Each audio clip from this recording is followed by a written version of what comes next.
nossa historinha. Pronto, agora eu acho que tá gravando, né? Beleza. Então, vamos continuar, minha gente. Dentro daquele texto, eu separei algumas citações que eu achei bem interessante, né, a respeito de como essa concepção foi evoluindo. Uma delas diz o seguinte: o sujeito, né, o paciente, no caso, ele, durante muito tempo, ele foi totalmente ignorado pela medicina. Sempre se foi feito uma prática que visava atacar a doença e se esquecia, muitas vezes, do doente, né? Então, é como se a doença fosse o mais importante. E quando você centra a sua atenção sobre a doença, o que acontece?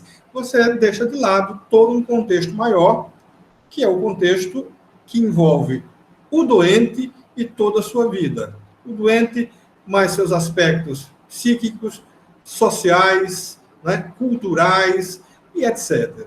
Então, a visão de só centrar fogo na doença, ela esquece que tem uma pessoa por trás disso, né? E a medicina psicossomática, ela traz de volta essa atenção holística, vamos chamar assim, que existia nos primórdios da medicina.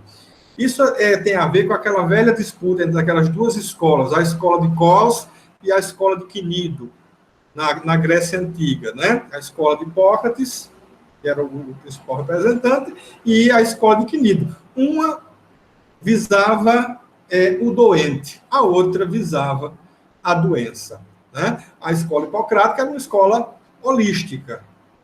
Ela entendia como um todo, né? Ela via todo o processo doente em seu meio. A escola de Quinido era mais centrada só na doença.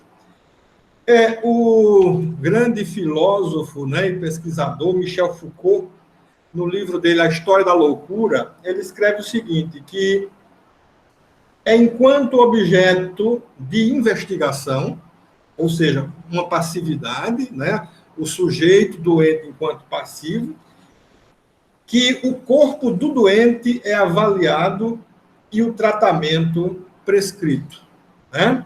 Então, veja, até o próprio termo, né, que a gente usa de chamar paciente, etc. e tal, geralmente ele sugere e remete a isso, a uma pessoa passiva que está ali em busca de ajuda, em busca da cura, de um saber, né, de um outro. É sempre isso, uma demanda dirigida a um outro, né? É um outro que tem o quê? Que tem o poder, é um outro que tem o saber, é um outro que tem a cura. Né? Então, a posição do doente sempre foi uma posição de extrema passividade. Ele não tem o saber, mas tem a doença. Né? E o Foucault diz que sempre essa passividade, né, e essa apropriação do corpo do doente sempre marcou todo o desenvolvimento da medicina. Tá? Então, eu estava dizendo para vocês, com Freud, lá, né, entre o finalzinho do século XIX, praticamente 1893 a 1895, mais ou menos, Freud como residente, né, ele, trabalhando com a histeria, ele descobre isso, né, que o sintoma fala. E esse sintoma fala e pede para ser decifrado. Né? A histeria era chamada de teatro naquela época, lá, né, surgiu até depois um Lacan, né, fez um trabalho falando sobre isso, né, sobre o grande teatro da histeria. Muitos médicos famosos, como o Theodor Meiner, né, e outros, eles diziam que aquilo era uma grande encenação, aquele sintoma, né? E quando eram assim, delicados, eles chamavam de encenação. Quando não eram delicados, aí que eles esculhambavam mesmo. Eles diziam que a pessoa faz aquilo para chamar a atenção, é só necessidade de atenção e etc e tal. E Freud não era bobo nem nada. Ele fez, peraí, como é que alguém vai sacrificar o seu próprio movimento só para chamar a atenção? né? Alguém vai deixar de enxergar, alguém vai colocar a própria vida em risco só para chamar a atenção de alguém. Não, tá pouco, tem que ter mais, isso tem que comunicar alguma outra coisa, né? E aí foi que Freud conseguiu ler no sintoma histérico o quê? A expressão de um desejo inconsciente. E aí ele fez essa junção do psiquismo, né? Psique mais soma, mostrando que eles são bem mais interrelacionados do que a gente supõe, do que a gente imagina, né? Eles estão, digamos assim, grudados. A gente sofreu um pouco com isso, com essa divisão, por conta quando chegamos, né, na era moderna, uma era da cientificidade, já ali com o René Descartes, né, que dividiu, né, botou o corpo de um lado e a mente do outro, e todo mundo acreditou e comprou essa ideia de que nós somos, né, mente e corpo, né, essa cisão, como se não houvesse uma relação, ou como se eles não fossem uma coisa só, né?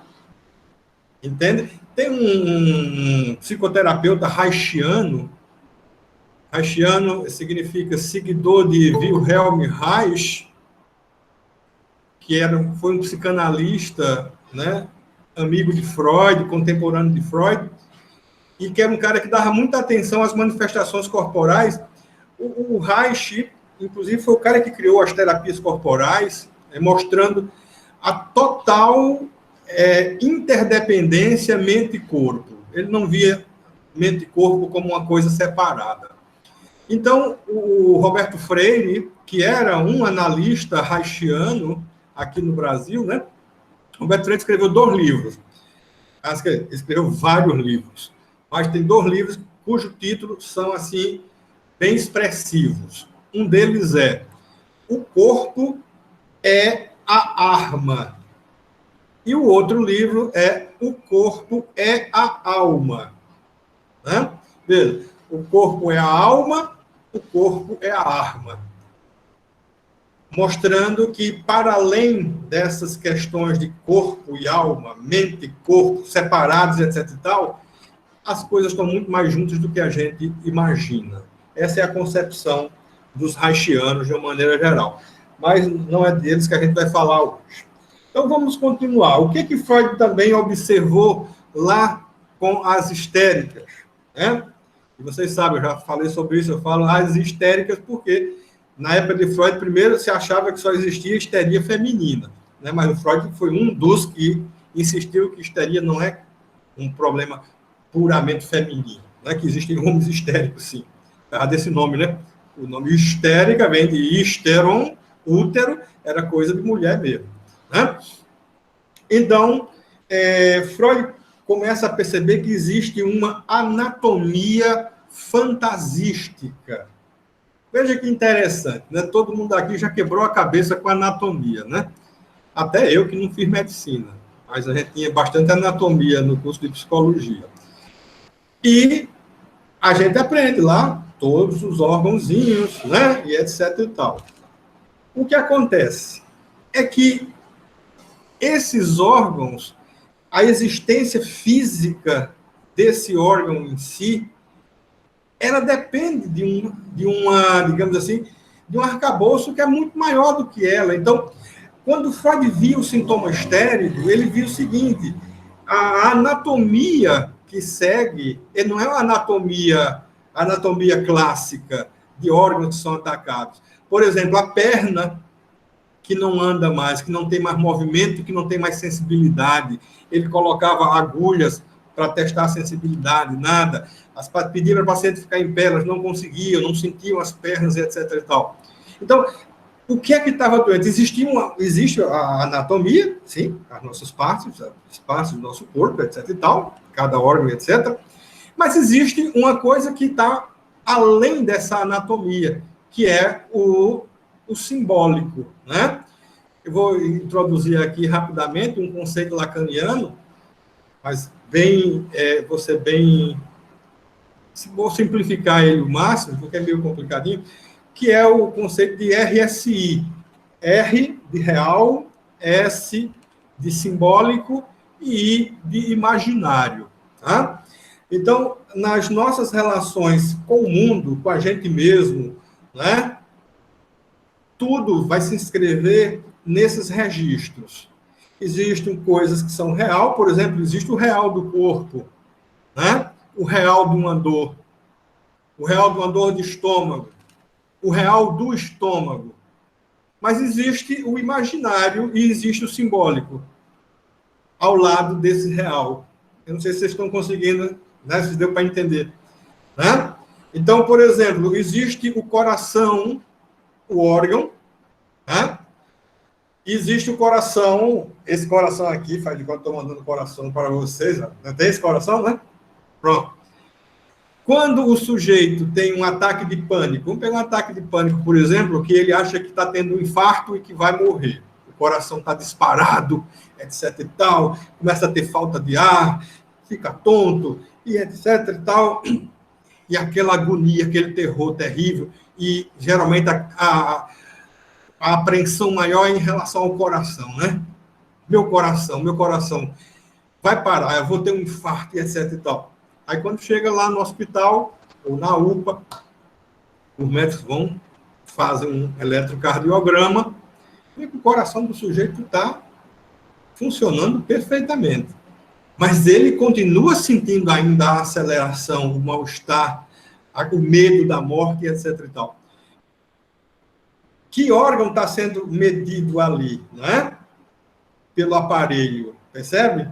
Que coração é esse? Existe o coração real, existe o coração simbólico, existe o coração imaginário. Percebe? Eu até brincava muito com alguns pacientes que eu dizia para eles, quando eles reclamavam, né, de dor no coração, meu coração, e até dizia para eles, olha, o coração que está ruim não é o órgão coração, é o outro coração, né? Para falar dos afetos, falar da parte que o coração simboliza, né? Da afetividade, amor e etc e tal. Então, se você olhar no fundo, essas coisas acabam se misturando. Então, o RSI está presente em tudo. Qualquer coisa que a gente faz, tem sempre real, tem sempre simbólico, tem sempre imaginário, né? Nas nossas relações com as pessoas, quantos de nós aqui acha que se relaciona com uma pessoa que é real? Muitas vezes você não está se relacionando com o real daquela pessoa, né? Você se relaciona com o imaginário. Professor, em uns 10 casos atendidos, deixa eu ler de novo, André. André colocou aqui uma observação interessante, deixa-me ler. Em uns 10 casos atendidos de queixa cardíaca em emergência, talvez uns 7, 8 são ansiedade e o coração funciona perfeitamente. Em alguns serviços, claro. Exatamente, eu tenho, Andrew, alguns amigos cardiologistas, e ele me conta, teve um que até estava brincando, ele fez, olha, vou deixar de ser cardiologista, eu vou para psiquiatria. Porque, poxa, não está chegando ninguém aqui com problema cardíaco mesmo, é só gente com problema de transtorno, de pânico, de transtorno mental e etc e tal. E cardíaco mesmo está faltando. Né? É claro que ele continua cardiologista, ele disse brincando. Né? Eu acho. Bem que nunca mais encontrei com ele. Então, continuando. Em relação às pessoas, por exemplo, né? Com quem é que a gente se relaciona? Com o real, com o simbólico, com o imaginário? A pessoa real vai estar sempre ali, mas às vezes a relação que eu estabeleço não é com o real da pessoa, é com o imaginário, com o simbólico. Se você pensar, por exemplo, nas nossas primeiras relações... Espera aí, Nicola, respondo já a tua questão. Se você pensar, por exemplo, nas nossas primeiras relações com nossos pais, né? Existe o pai real? Existe a mãe real? Existe, mas a gente não se relaciona com o real deles. A gente se relaciona com o que está no imaginário, com o que a gente constrói imaginariamente e com as coisas que são simbolizadas a partir do contato com ele. Mesma coisa acontece com o nosso corpo. O nosso corpo também é uma rede, né? E veja que eu acho estranho quando eu digo o nosso corpo, ou eu falo o meu corpo, é como se existisse eu que tem um corpo, e não um eu que é esse próprio corpo. Na verdade, vocês não acham, não sentem não essa estranheza de dizer, né? Meu corpo, eu tenho um corpo. Então, quem é que está falando? Se você diz eu tenho um corpo, tem alguma outra coisa fora de você que não seja isso aí que você é? Né? Aí você pode, não, você tem a minha alma. E onde é que diabo, então, está essa tua alma, né? Onde é que ela mora, né? Onde é a casa dela? Né? Vamos pensando aqui que eu vou ver aqui essa questão do Nicolas. Professor, essa relação dos órgãos é o que se trabalha na hipnose para alguns quadros de dores?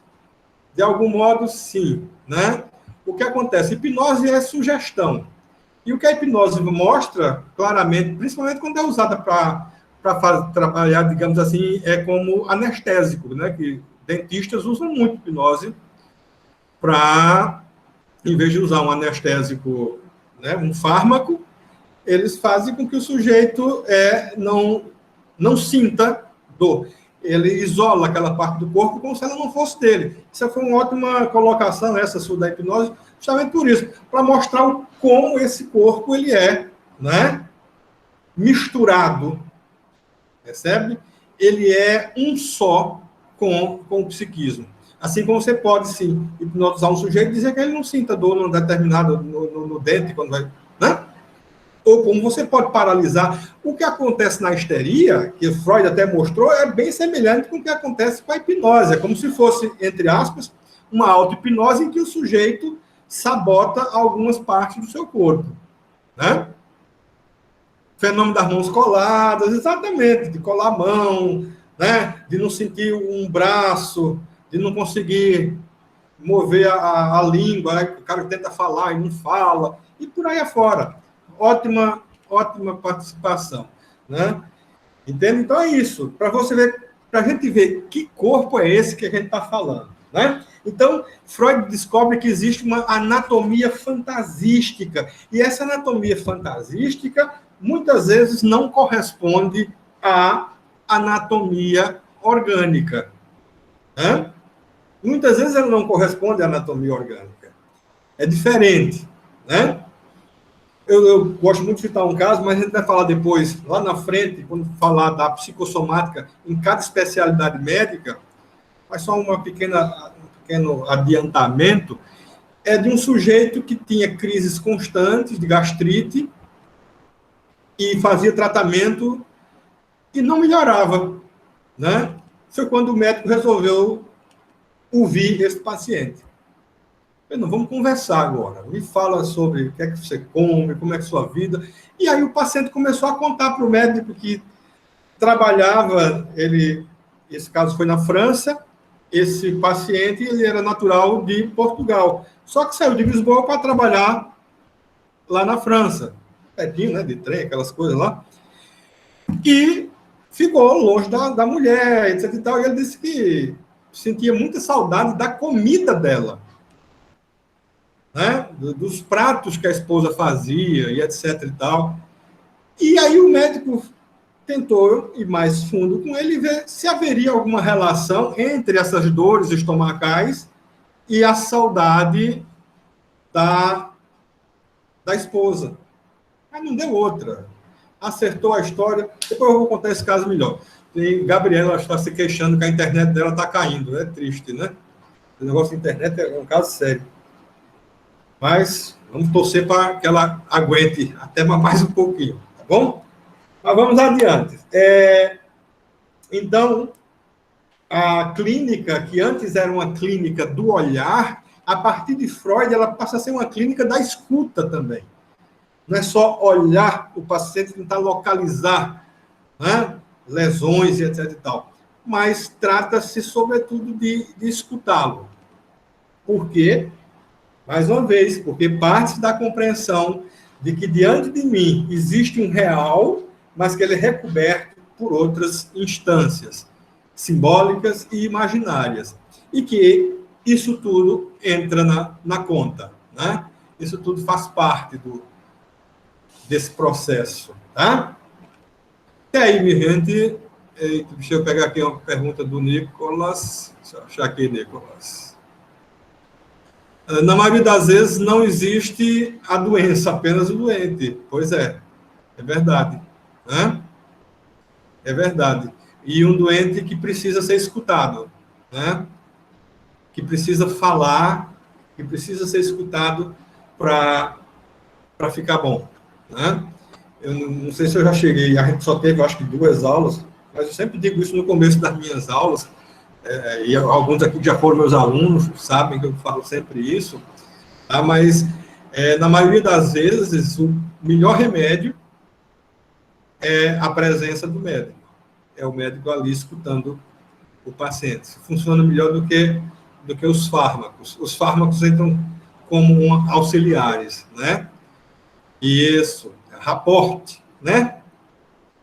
Tem um autor chamado Rapaport e tem o termo rapport, que significa, né? Isso, Nicolas. É isso aí, entendi. Isso, rapport. Termo antigo, fazia tempo que eu não escutava essa palavra, viu? Isso é da minha época de estudante aí, chamado de rapport.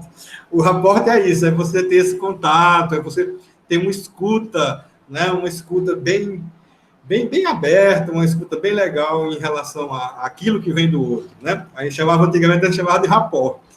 É exatamente isso. Saudade dessa palavra. Mas aí, a psicanálise, ela vem mostrar para a gente o quê?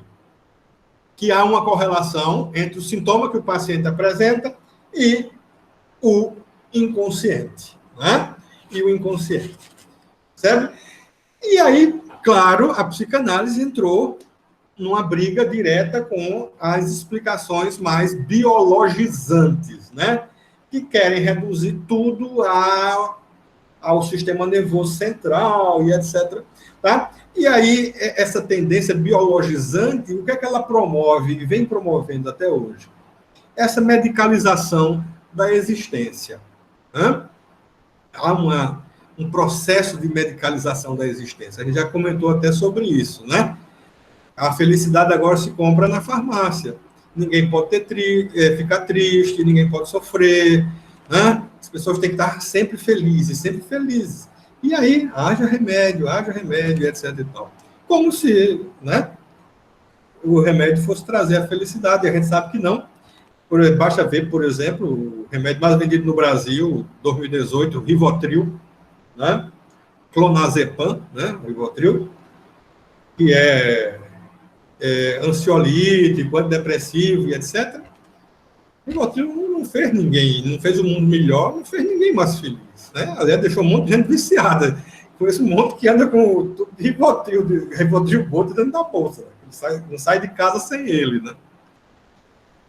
E se a medicalização fosse realmente uma coisa muito boa, essa medicalização da existência, tá tomando, né, meu filho? Tá tomando, tem alguém aqui tomando Rivotril. Mas vicia muito Rivotril, viu? Vicia bastante. Ah, depois fala aí com o seu médico para fazer um desmame, né? Para desmamar.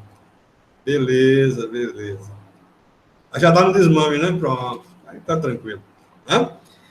Mas, assim, a gente sabe que o mundo não melhorou por conta dos psicofármacos. Né? Deveria, pela lógica, deveria. Deveria ter melhorado bastante, mas não melhorou. Né? Não melhorou. Bom, e aí, para fechar essa primeira parte aqui dessa vinculação, desses primórdios, né, da medicina psicossomática, tem um cara que, antigamente, eu sempre mandava os meus alunos estudarem um livro dele chamado O Livro Disso. O Livro Disso. Disso é um D com um apóstrofo e a palavra isso. Esse livro é do Georg Grodek. Grodek foi um médico amigo de Freud e, segundo meus alunos, após a leitura do livro, eles diziam muito mais doido do que o próprio Freud. O Grodek dizia que todo adoecimento é psicossomático. O Grodek era radical nisso. Muito radical. Vou contar só uma deles para depois vocês, né, alguém tiver curiosidade, vai lá procurar o livro disso do Grodek.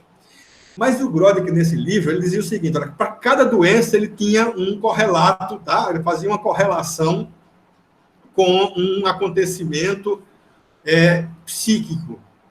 Ele dizia, olha, não tem uma doença.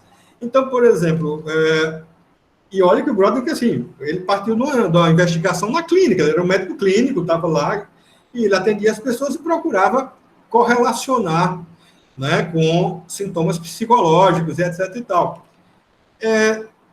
Uma das coisas que ele fala, assim, a gripe mesmo, gripe ou resfriado, que você fica corizando.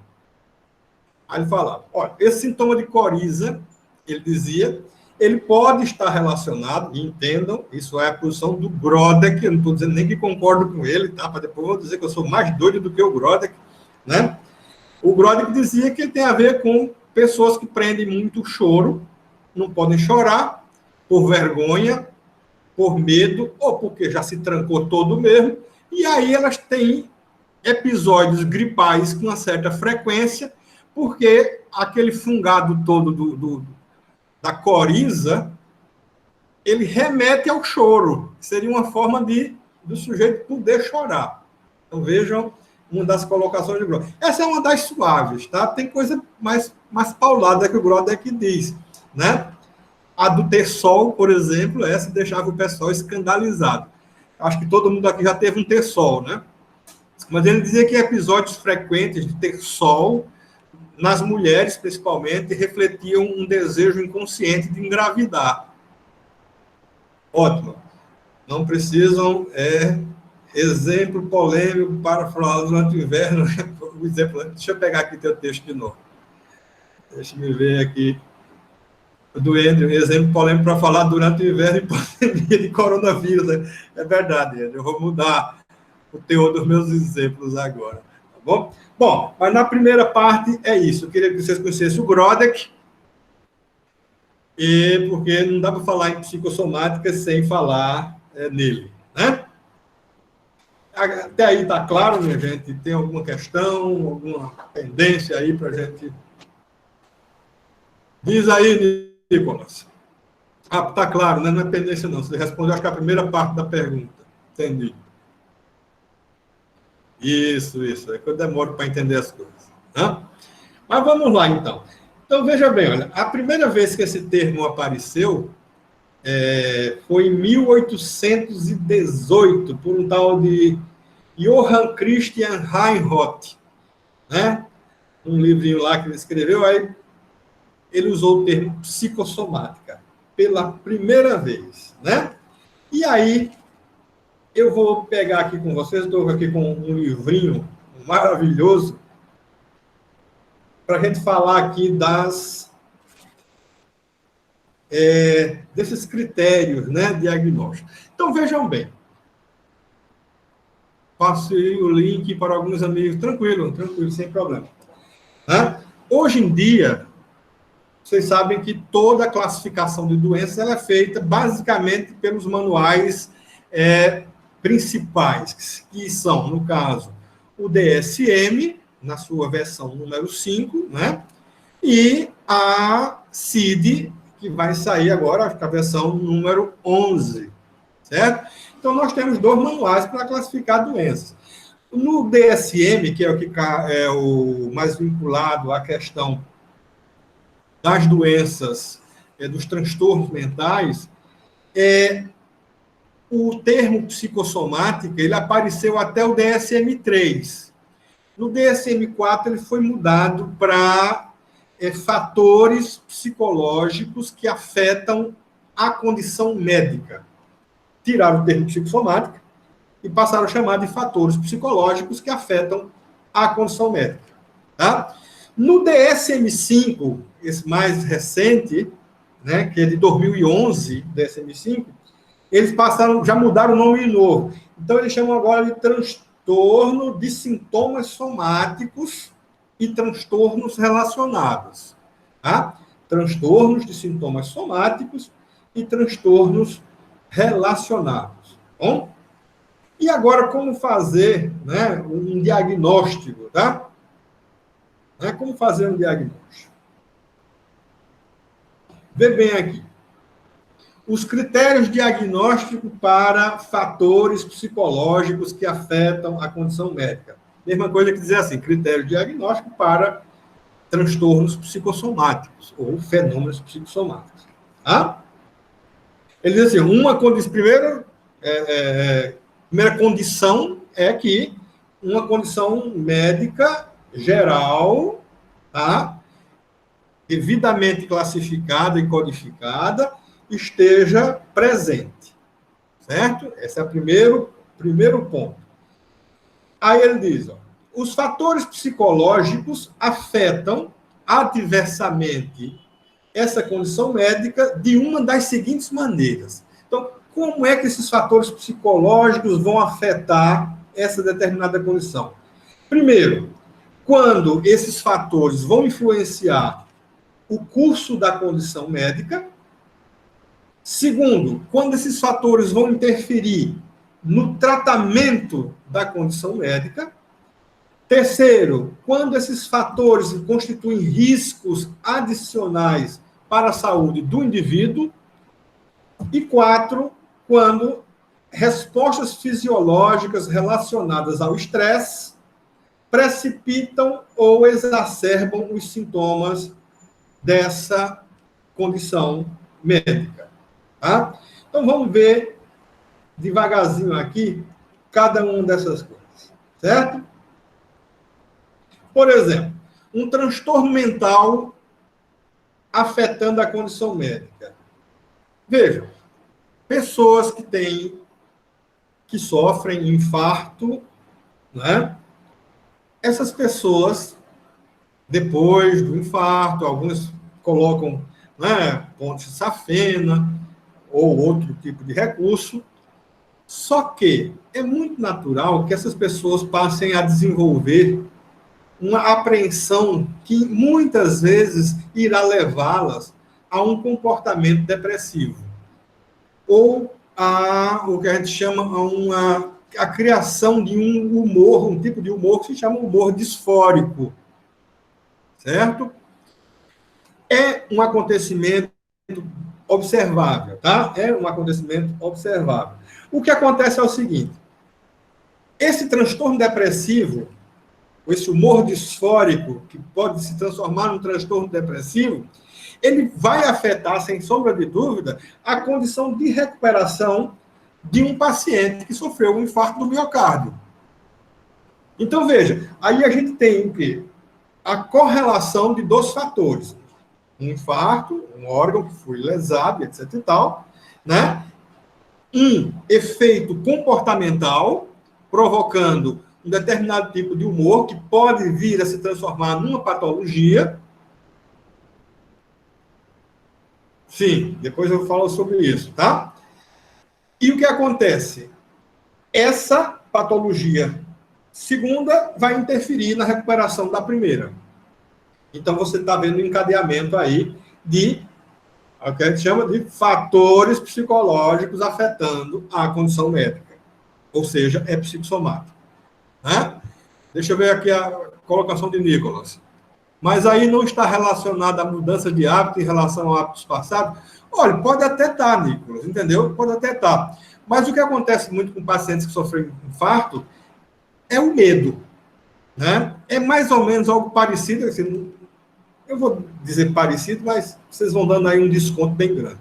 Ao que acontece agora, o que nós estamos vivenciando durante essa pandemia da Covid-19. O ser humano tem uma fantasia de imortalidade. Eu já falei sobre isso, né, para vocês. A Covid-19 veio acabar com essa fantasia da gente. Acabar não, assim, veio dar uma solapada, né, sacudiu a nossa fantasia de imortalidade. Né? E isso tem aumentado e muito os casos de transtornos de ansiedade e transtorno depressivo. Né? Então, o infarto ele tem um mecanismo que é semelhante. É assim, é aquele sujeito que começa a pensar, faz, poxa vida, eu podia ter morrido, eu posso morrer disso, né? Percebe? Analisando friamente, a gente devia pensar assim, poxa, mas todo mundo sabe que vai morrer. Saber que vai morrer é uma coisa. Acreditar que vai morrer é outra, totalmente diferente. A gente até sabe, conscientemente, racionalmente, todos nós somos mortais. Mas ninguém pensa na própria morte enquanto uma possibilidade realmente verdadeira. né? Ela é denegada isso. É por isso que a pandemia está provocando esse tipo de coisa todinha. Há uma denegação muito grande. Nós denegamos a morte, né? E fazemos isso todo santo dia.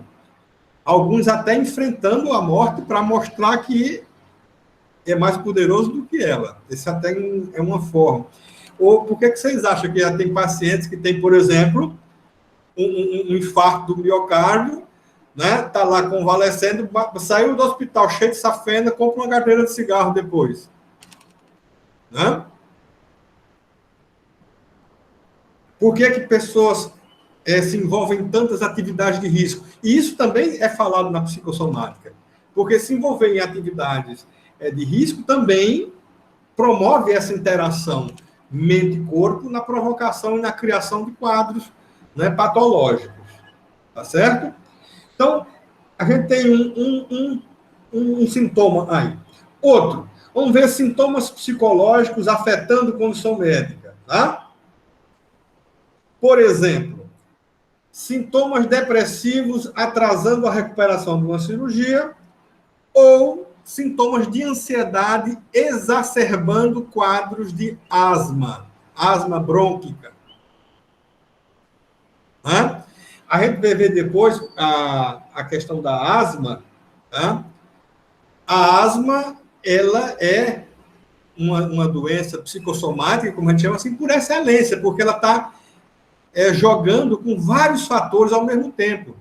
Né? A asma existe, assim, no mínimo, 3 elementos assim, envolvidos na produção da asma. A criança, né? A mãe, percebe? E o que sai dessa relação mãe-criança. Tá? Por exemplo, há uma correlação, vários e vários estudos já estão cansados de décadas e décadas mostrando isso. Por exemplo, as características da mãe de uma criança asmática. Pode procurar que vai dar sempre o mesmo tipo de característica. Mães superprotetoras, exigentes e ansiosas. Né? Junta essas 3 características, não quer dizer, a mãe vai criar asma. Não, mas qualquer reação da criança vai interagir com esse tipo de personalidade da mãe e vai ser, digamos assim, responsável pelo resultado final na crise de asma. Percebe? Na exacerbação do quadro de asma. Não é que a mãe cria asma, não, tá, gente? Para ninguém entender que a mãe ansiosa vai provocar asma. Não.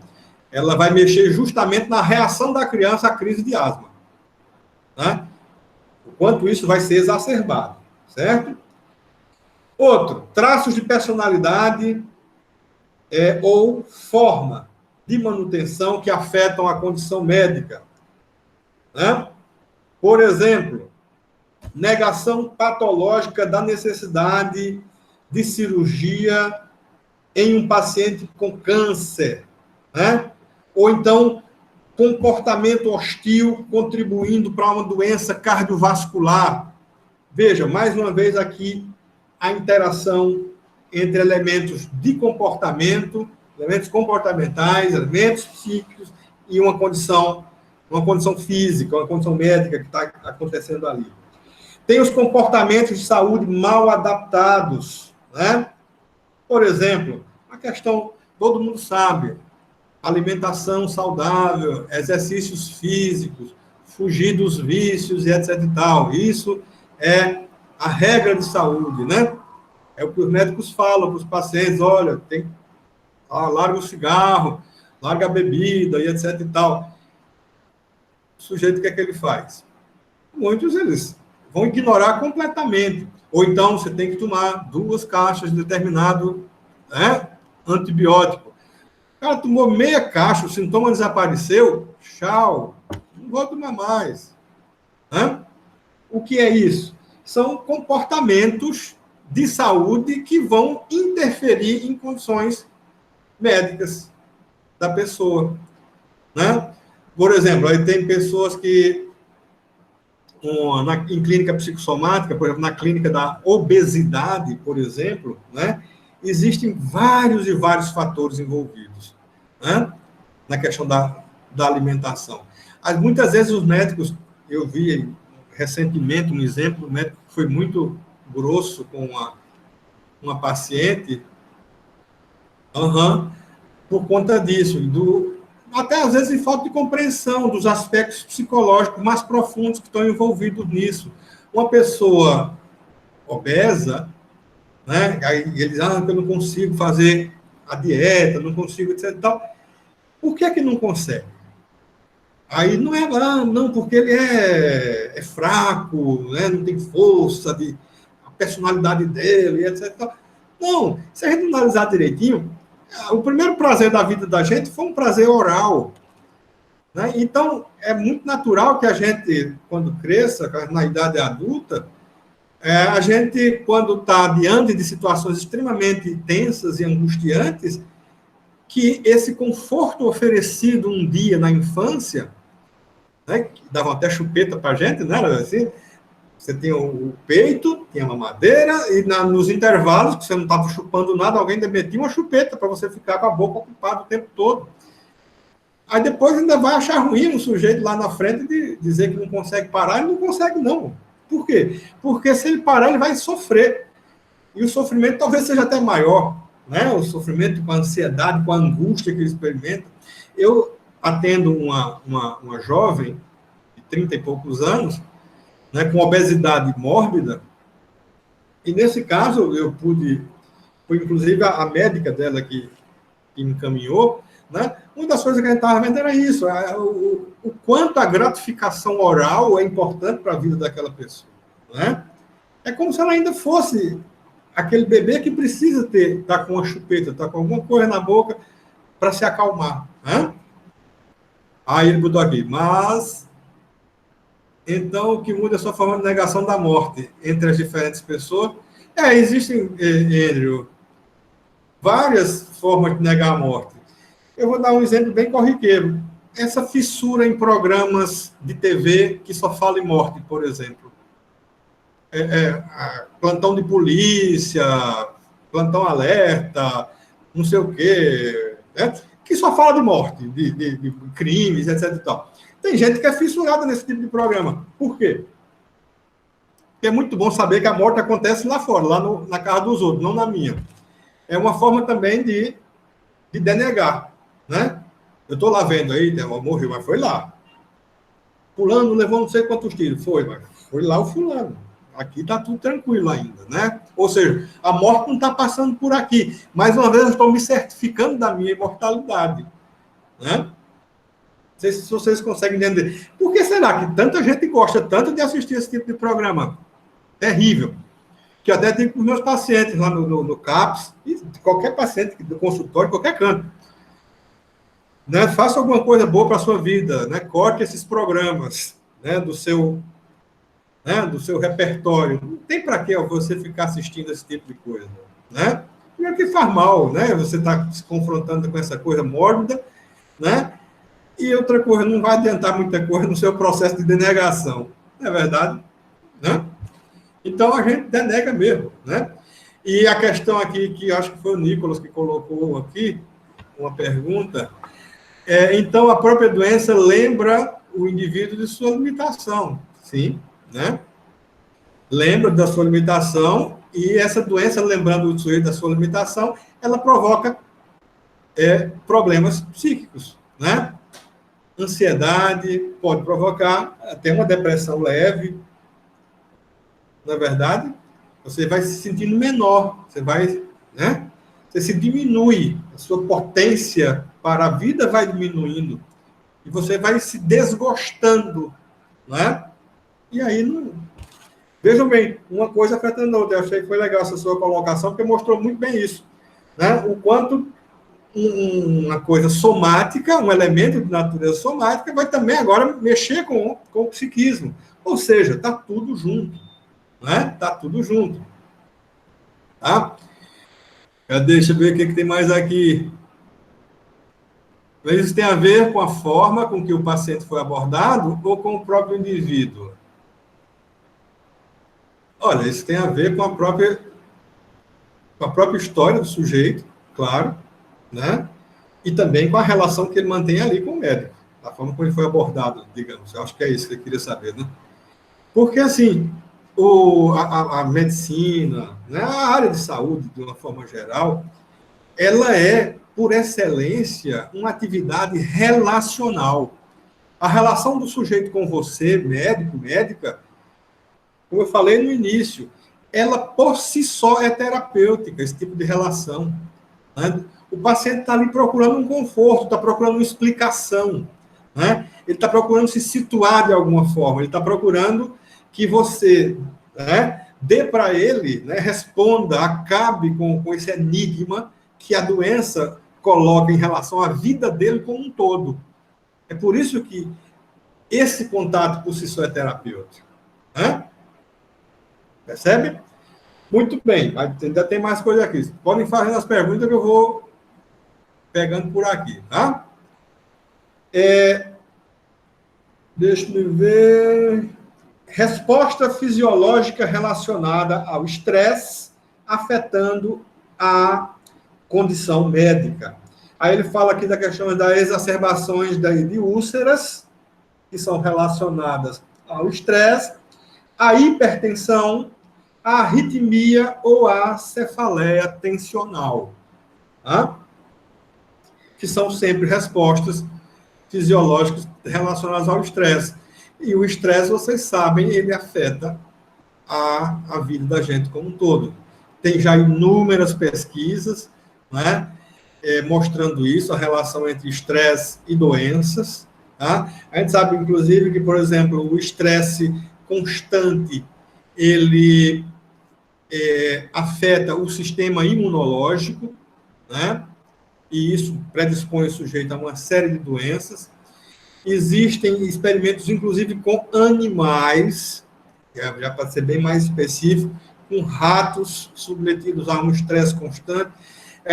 Tem uns experimentos bem legais. Eu fiz um curso recentemente de neurociência, e assim, eles mostraram vários experimentos com ratos submetidos a estresse, né, e desenvolvimento de determinados comportamentos, por exemplo, os ratos estressados e a relação deles entre tomar uma solução que tinha álcool e uma solução que não tinha álcool.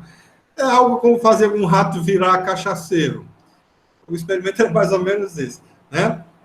Aí você já tem uma boa desculpa para dizer, quando sua namorada, seu namorado perguntar por que você bebe tanto, você faz, não, é o estresse.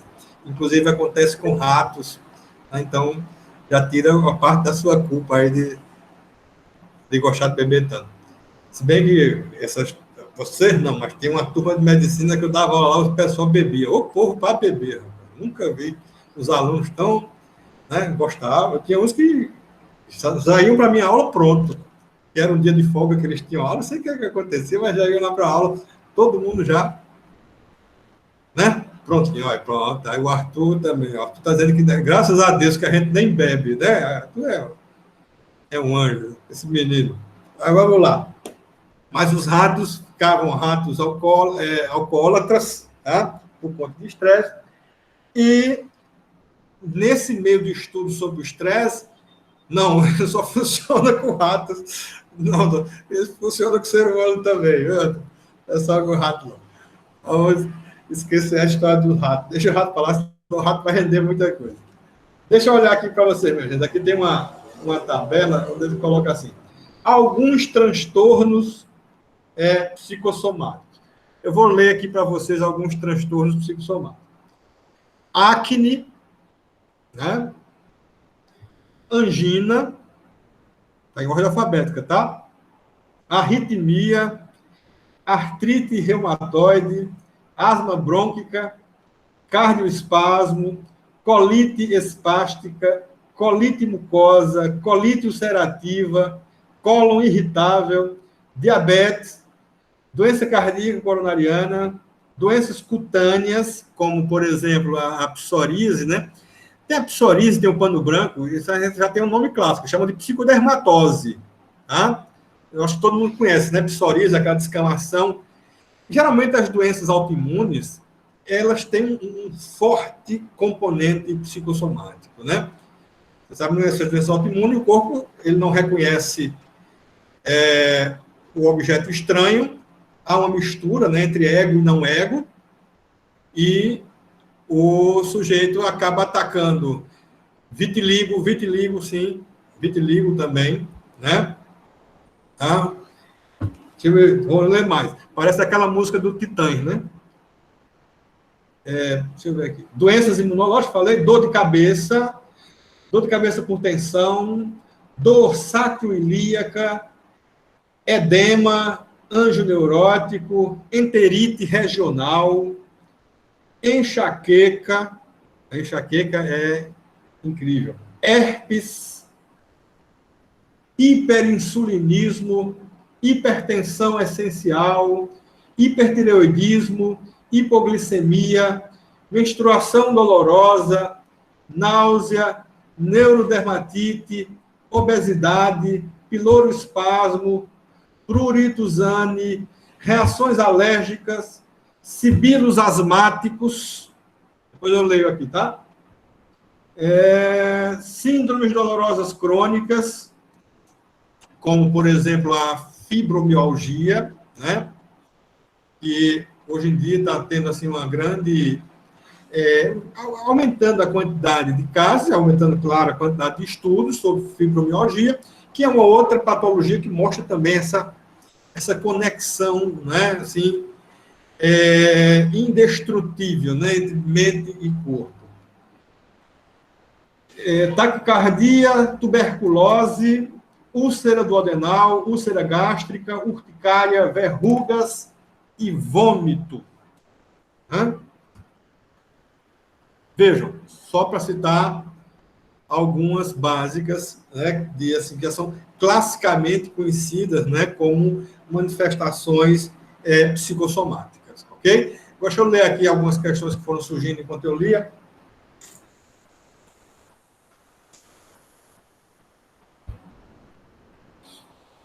Aí o Nicolas colocou, mas aí existe componente genético, tipo, o estresse excessivo pode causar várias doenças.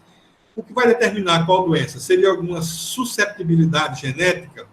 Interessante, Nicolas. O que se fala muito hoje é um termozinho que a gente chama de epigenética, que é justamente, ele trata justamente da inter-relação, da influência que o meio vai exercer sobre o material, sobre a carga genética que a gente recebeu. Então, veja que até nessa parte, que poderia parecer uma coisa, né, extremamente, puramente biológica, até ela sofre um impacto. É só para entender de uma forma simples, por exemplo, vamos pegar um comportamento psicológico, cognitivo, como a inteligência. A gente sabe que a inteligência ela é herdada geneticamente, pai e mãe, né? Tem um genes. Só que precisa de um meio para que isso funcione. Né? Ou para ser potencializada, ou para não ser. Né? O paciente com fibromialgia muitas vezes se incomoda. Cadê? Se incomoda em ouvir dizer que seu problema é psicossomático. É verdade. É porque a gente tem uma tendência muito grande, né? Todos nós, né? Muito grande, a querer um determinado tipo de atestado. Não é atestado aqui para faltar no trabalho, não. Mas é que atestem o nosso sofrimento cientificamente como sendo verdadeiro e etc. e tal. E dizer que é psicossomático é quase como dizer assim, isso é uma invenção. Isso não é uma doença de verdade. Isso é o que as pessoas imaginam, percebe? É por isso que o termo fica meio pejorativo para algumas pessoas. É que se como fosse psicossomático, então quer dizer que é psicológico, né? Agora lascou-se, então eu não tenho nada. E outra coisa, os médicos muitas vezes são culpados disso. Chega para o paciente e diz assim, olha, você não tem nada, é só psicológico. Ora, o cara está sentindo tudo, como é que ele não tem nada? E ora, ser psicológico significa que não é nada? Né? Então são questões para se pensar.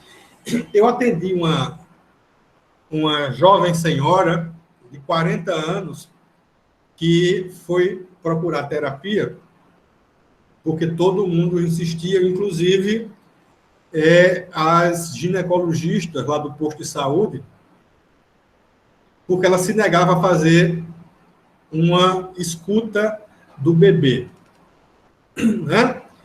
Com aquele aparelhozinho que escuta os batimentos cardíacos do bebê.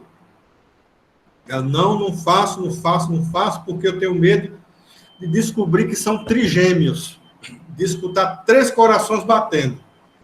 As médicas disseram, minha filha, então vamos fazer uma coisa. Procura um psicólogo, vá se tratar, porque não dá para a gente fazer pré-natal em você sem isso. Ela veio me procurar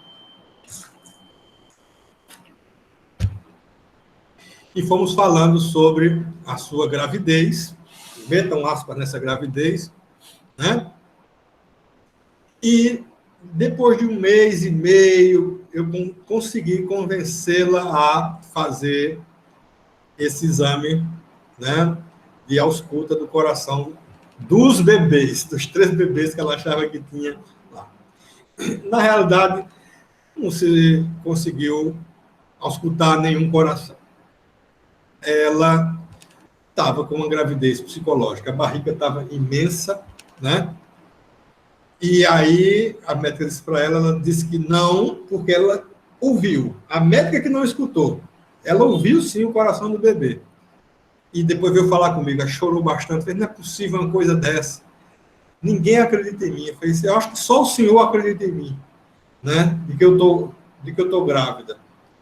E me colocou numa posição bem delicada, né? Quer dizer, eu acredito sim que você está grávida, só não tem bebê dentro da sua barriga. Mas grávida você está, de certeza. E foi o que eu fui mostrando para ela. No começo ela me odiou, né? Disse que eu era o pior psicólogo da face da Terra, porque como é que tratava uma mulher grávida desse jeito, dizendo que ela está grávida, mas não tem um bebê dentro? Que tipo de louco era eu para achar que a pessoa fica grávida sem ter bebê dentro? Até concordei com ela, realmente, tem que ser muito doido para achar que a pessoa fica grávida sem estar com o bebê, né? Mas você veja como é. E o resto do meu trabalho foi mostrar para ela como a mente da gente e o nosso corpo, eles são interligados, como os nossos desejos, eles podem se materializar de alguma forma, né? E etc, e etc, etc. Minha gente, para encontrar essa história desse caso dessa mulher grávida.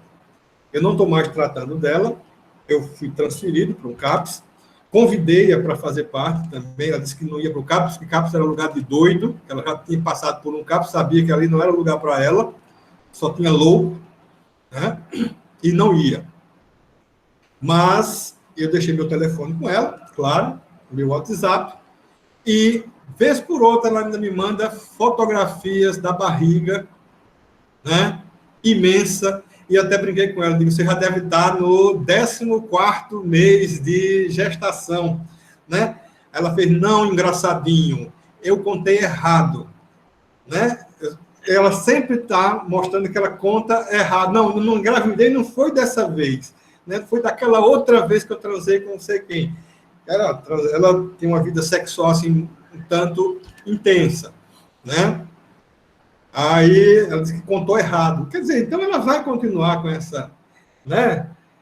Com esse engano, né? Quer dizer, veja a questão do RSI, né? Real, simbólico, imaginário, como essas coisas perpassam a vida dessa moça, né? Com essa gravidez. Bom? Sim, mas eu ia falar da relação entre a personalidade, as características de personalidade, tá? E algumas condições patológicas, né? Deixa eu ver aqui. Isso aqui, gente, é fruto de uma pesquisa, vários médicos que atuam no campo da medicina psicossomática fizeram, eles foram juntando seus achados e chegou-se mais ou menos a algumas conclusões a respeito de algumas doenças e alguns traços de personalidade. Eu vou ler para vocês alguns, tá? Isso serve para a gente pensar muito mais. Não sei se vocês, o livrinho que eu estou usando é esse. Está dando para ver aí, minha gente? Esse compêndio aqui do Kaplan e Sadok. É um bicho meio grosso, mas é um livro legal. Assim, em termos de psicopatologia, esse livro tem lá na biblioteca também, tá? Então, só para capítulo 27, se interessar, Vocês podem ir lá que tem todo esse material. Mas vamos falar aqui rapidamente, que está quase chegando na nossa hora.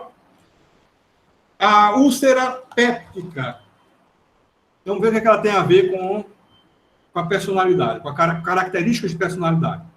Então, são assim, pessoas, né, que se sentem privadas das necessidades de dependência. Pessoas que mostram ressentimento, que reprimem a raiva. Como alguém está pedindo para mostrar o livro de novo. Está visível, porque a minha câmera fica um quadradinho tão pequenininho, eu não consigo ver direito. Tá legal? Beleza? Pronto. Então, nas úlceras pépticas, reprime a raiva, não consegue ventilar hostilidade ou buscar ativamente segurança para a dependência. Caracteriza também tipos que são autossuficientes e ambiciosos. Isso como uma forma de compensar os desejos de dependência. Tá? Tem fortes desejos regressivos por ser cuidado e alimentado. E também sentimentos reprimidos de vingança inconscientes. Tá? Então, veja, seria um geral assim, de traços de personalidade que os médicos foram compilando ao longo do tempo. Pessoas que apresentam colite. Aí diz, ó, foi intimidado durante a infância para a dependência e conformidade. Conflito, né? Ressentimento, desejo de agradar, raiva contida, é rancoroso, né? E tenta camuflar a hostilidade. Aí pode pensar, poxa, como é que uma coisa dessa leva a outra? Vamos pensando aí. A hipertensão é essencial. Ele diz que também tem a ver com raiva inibida, com sentimentos de culpa por impulsos hostis, né? Que é um tipo de personalidade geralmente controlada, conformada, e etc. Tá? E que precisa controlar e dirigir a raiva para canais aceitáveis.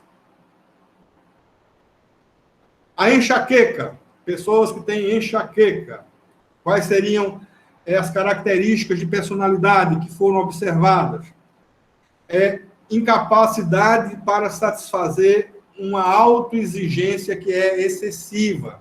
Ou seja, uma pessoa que se cobra muito, que se exige padrões que estão muito mais elevados do que aqueles que ela consegue. E aí elas respondem com esse tipo de sintoma. Né? Ressentimento em relação às pessoas que se saem melhor, né? Uma personalidade geralmente meticulosa, perfeccionista e ambiciosa. Né?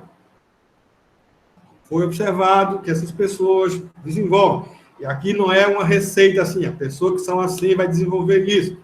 Fique bem claro, tá? Isso aqui é uma compilação de pessoas que apresentaram tais sintomas e que tinham tais características de personalidade. E que não, por acaso, viram que muita gente tinha esse tipo de característica. Claro que vai ter gente que vai ter esse tipo de característica, mas não vai ter o sintoma. Vai ter outro. Né? Asma brônquica. Sente ansiedade de separação. Ansiedade de separação, gente, é aquela coisa que começa quando a gente é criança. É que a mãe vai sair e que a criança, quando a mãe sai, a criança chora feito uma louca. Né? Todo mundo já viu ou já escutou histórias de crianças que dão verdadeiros escândalos quando a mãe sai, ou o pai sai, etc. e tal. E tem aquelas mães criativas, né? Vai sair escondida, deixa o menino com alguém assim, aí, de repente, a mãe simplesmente desaparece no ar. Isso é terrível para a criança, né? Você sabe que a criança chora quando a mãe vai embora, porque a criança, psicologicamente, ela é imatura, e para ela, cada partida é para sempre. Não vai voltar mais nunca. Né? Vocês já viram criança que, o bebê, por exemplo, que adora aquelas brincadeiras que o adulto aparece e desaparece. Eles morrem de rir. Já viram essas brincadeiras? Você chega o bebê, não faz isso. Aí quando você aparece de novo, o bebê morre de rir. Por que ele morre de rir?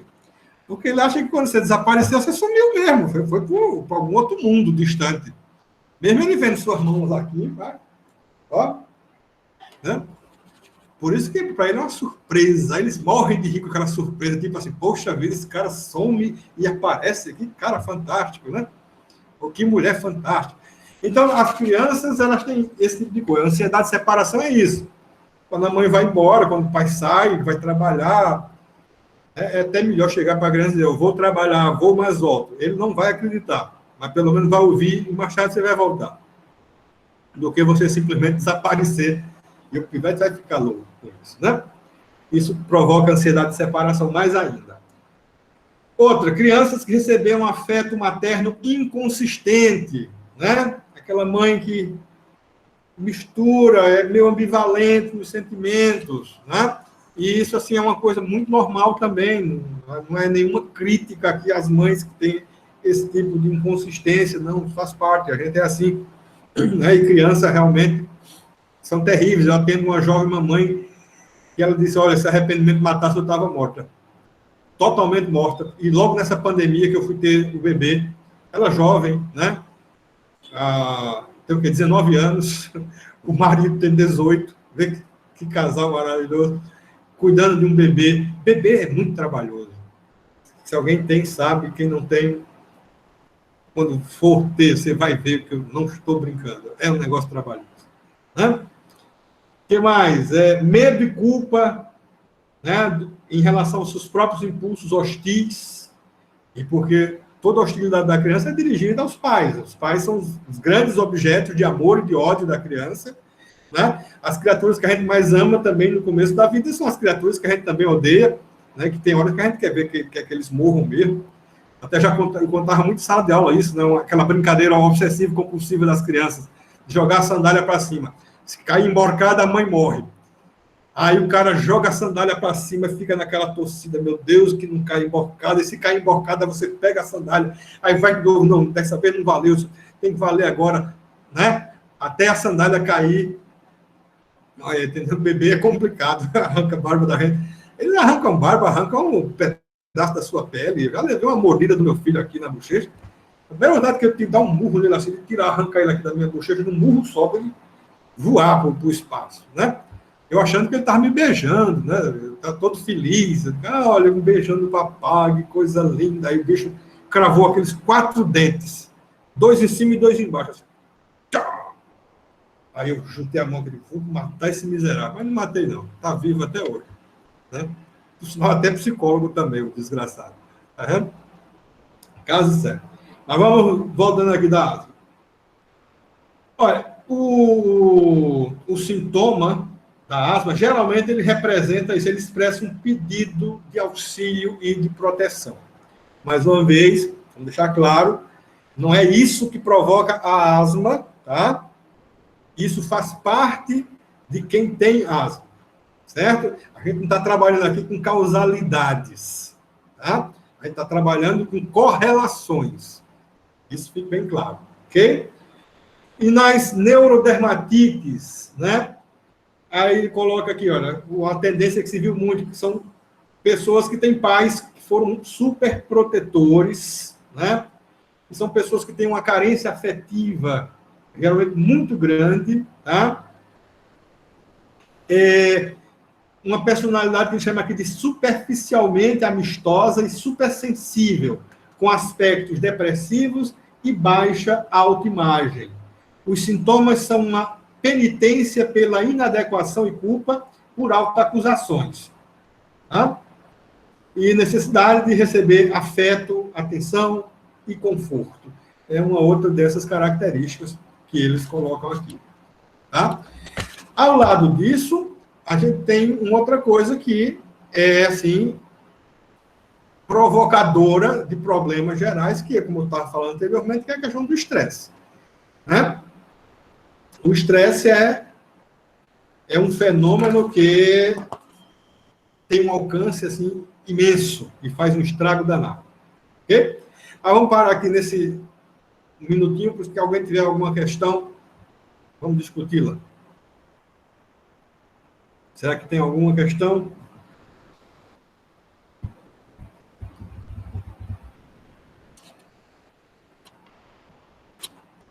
lá, questões e questões.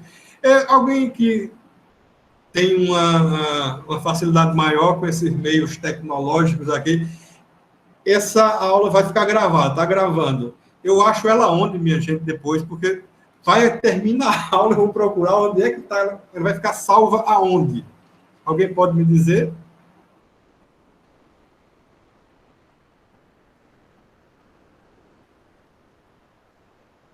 Liga o teu som, Nelson, não estou ouvindo a tua voz. Ah, você não sabe não, né? Ah, beleza. Obrigado. Quem foi que me ensinou a apertar lá nos 3 pontinhos? Acho que foi o Nicolas, né? Ou foi o Nicolas, não lembro mais. Mas se alguém souber me responder, por favor, foi não, né, Nicolas? Tá, João? Se alguém souber, por favor, coloca aí assim, olha, ela fica gravada, vai aparecer em tal lugar, que aí eu já vou... Foi o Michael, né? Isso. Cadê o Michael? Está por aqui ainda?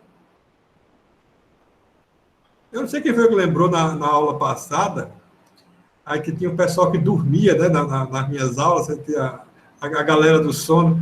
Agora ficou maravilhoso para dormir, pode dormir até na cama mesmo agora, né, durante as aulas, você bota o computador, deita lá na cama e já dorme de vez mesmo.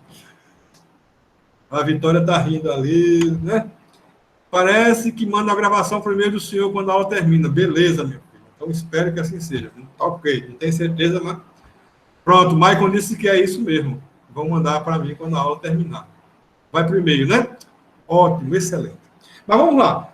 E aí, alguma questão? Nada, nenhuma questãozinha sobre isso?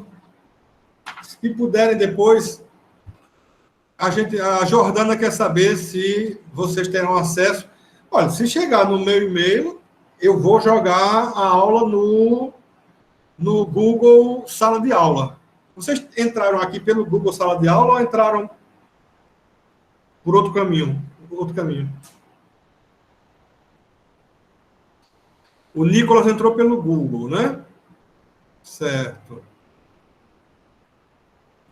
Mas não se preocupa. Pede para mim pelo meu e-mail. Quando chegar, eu mando para o e-mail de vocês. Se o professor quer essa aula, eu envio para vocês. Beleza? Temos mais 6 minutos ainda, minha gente. Vamos aproveitar. Acho que fica compartilhado no Drive institucional. Beleza, então. Melhor ainda. Vamos descobrindo, né, essas coisas, porque aí a gente vê. Eu vou olhar aqui quantas pessoas estão aqui participando. Tem 20 pessoas. Ah, beleza.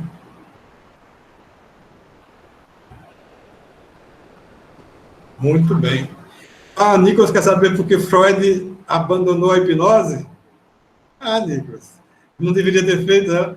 Olha, ele descobriu que tem um caminho melhor para chegar ao inconsciente do que a hipnose, né? Que é o sujeito acordado. Por quê? Porque o sujeito sob hipnose, ele está recebendo apenas uma sugestão. É como se ele ficasse, digamos assim, afastado de todo o processo de poder realmente modificar. A hipnose não curava. A hipnose é muito boa para você fazer uma sugestão para um determinado órgão ficar sem sensação, como no caso das anestesias. Mas, por exemplo, no caso de uma neurose mesmo, né, algo mais momentâneo. Não dá para você modificar o comportamento de um sujeito através da hipnose. Você hipnotiza o sujeito tem transtorno de pânico. Você pode até fazer aquela crise que ele está tendo naquele momento parar, mas ele vai continuar tendo crise de pânico. Por quê? Porque a hipnose ela não atinge a causa. A hipnose ela atinge só o sintoma, aquele determinado sintoma. Né? Para tratar a ansiedade, não tem coisa melhor do que psicoterapia. Aliás, você pode observar em qualquer prescrição que se faz para tratamento de transtorno de ansiedade, transtorno depressivo, né? Psicoterapia mais psicofármaco. Não existe você tratar ansiedade só com o psicofármaco, não vai conseguir tratar a ansiedade. Você vai diminuir alguns sintomas que vão voltar depois, né? E psicoterapia realmente é tudo de bom, né? Eu fiz bastante tempo, eu fiz em 2 pedaços, fiz 5 anos com um e 5 anos com o outro, foram 10 anos de análise, foi a melhor coisa que eu fiz na minha vida, né? Mas tratamento de ansiedade, tratamento de qualquer transtorno, né, transtorno psíquico, só com medicamento não funciona. Se funcionar, funciona por uma porcentagem mínima de pessoas. Está mais do que provado, né? Os testes que já foi feito com ansiolíticos, com antidepressivos, quando eles estão junto da psicoterapia, eles são, digamos assim, um sucesso quase sempre. Sem a psicoterapia, eles são extremamente limitados. Tá? Então, tem que haver essa junção. E a hipnose não cura doenças, né? A hipnose não cura doenças. Ela é muito boa para shows, muito boa para anestesia, né? Muito boa para modificação de sintomas mais simples, tá? A pessoa usa até, por exemplo, nos vícios, né? No tabagismo, para deixar de fumar. Aí, algumas pessoas conseguem, mas também não é o tratamento que seja assim, isso serve para todo mundo. Vamos, né, preconizar o tratamento, né, com hipnose para tudo. Não, não funciona. Tá? O que é esse ETCC, que eu não estou entendendo? É eletroconvulso, não. É ECT, que é eletroconvulso terapia, né? O famoso eletrochoque, que na cidade de Maceió é proibido, né?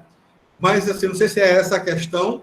A estimulação transcraniana, né? Esse daí é o movimento da moda agora, né? Teve até uma live, quando foi, meu Deus? Acho que foi sábado, sobre a estimulação transcraniana no tratamento da depressão, né? Isso aí ainda está, é algo ainda experimental, não tem nada fechado em cima disso, né? É puramente experimental, vamos esperar para ver os resultados. Agora, como eu falei do eletrochoque, antes dos fármacos, o grande remédio para a depressão era a eletroconvulsoterapia. Para depressões severas, era o eletrochoque. Né? Aí, se para mim funcionava. Tirava as pessoas do quadro depressivo grave. E era o único remédio também existente para os casos de esquizofrenia catatônica. Né? O paciente catatônico, se não saísse daquele estado de catatonia, ele morria. Morria, inclusive, de inanição, porque não comia, ficava dias parado na mesma postura rígida, sem movimento nenhum. Era a eletroconvulsoterapia. Né? E quando teve o grande projeto, né, de análise da saúde mental, foi no Brasil todo. Aqui em Maceió eu fui o representante do município, né? Fui um representante federal, um estadual e um municipal, e o município me enviou para fazer essa pesquisa em todos os hospitais psiquiátricos.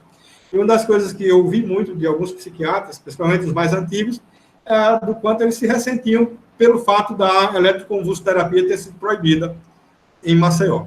Eles disseram que tinham pacientes que eles mandavam para o Recife para ser feito o eletrochoque lá. Porque eles dizem que tem casos que só eletroconvulsoterapia. E isso é uma questão bem controversa, viu? Dá uma discussão legal. Porque aí você pensa, quem é que tem menos efeitos colaterais, né? Os antidepressivos, né? Ou a eletroconvulsoterapia? São questões a serem discutidas, mas isso vai ser discutido lá mais adiante, numa outra oportunidade. Ok? Minha gente, muito obrigado pela participação de vocês, pela presença de vocês aqui. Obrigado, pessoal que está dormindo em casa, nas suas camas. Estou brincando agora, tá? É sacanagem. Tá? Mas obrigado pela atenção, obrigado pela participação de vocês. E na próxima semana a gente vai trabalhar temas específicos em psicossomática, tá? Cardiologia, endócrino, pediatria, qual é a outra que a gente trabalha? Pediatria, endócrino, e a parte de HIV/AIDS também com a psicossomática. De nada, eu que agradeço a você. Tá bom? Grande abraço para todos, para todas, e nos vemos na próxima semana. Beleza? Tchau, tchau, galera. Boa semana. Tchau, professor. Tchau, Vitória. Até, Gabriela. Tchau, Jordana. De nada. Deixa eu desligar.